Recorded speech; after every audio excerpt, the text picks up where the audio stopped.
Super star Natasekhar Krishna గారు దర్శకత్వం వహించి నిర్మించిన సినిమా సింహాసనం అండి. ఇది భారీ బడ్జెట్ తోటి, భారీ అంచనాలతోటి, భారీ పబ్లిసిటీ ఉన్నది. 1986 మార్చి నెలలో రిలీజ్ అయిందండి.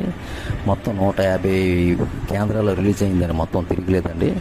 1 వీక్ కలెక్షన్ చూసుకుంటే 1,50,00,000 వచ్చిందండి. లాంగ్ రన్లో చూసుకుంటే కలెక్షన్ మొత్తం 5 కోట్లు అండి. 4 కోట్లు చిల్లరండి, 5 కోట్లు అనుకుందామండి, తిరిగిలేదండి.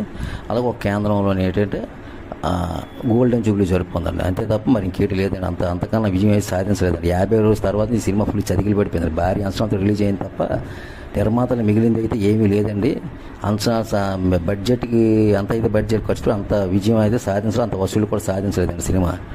కాకపోతే ఏది డబ్బా కొడుతున్నారు సినిమా ఎంత హిట్ ఏమి లేదండి. అంత బ్లాక్ బస్టర్ అయితే అయింది తప్ప దానికి అంత అంచనాలకు మించి విజయం అయితే లేదండి. కేవలం బొటాబోటి కలెక్షన్లో, బొటాబోటి వసూలు, బొటాబోటి విజయం తప్ప మరి ఇంకేటి లేదండి ఈ సినిమా సాధించింది, అంతేనండి. పెద్ద భారీ బడ్జెట్ సినిమా కేవలం 6 కేంద్రాల్లో దినోత్సవం జరుపుకోవడం జరిగింది. సూపర్ స్టార్ నటశేఖర్ కృష్ణ గారు దర్శకత్వం వహించి నిర్మించిన సినిమా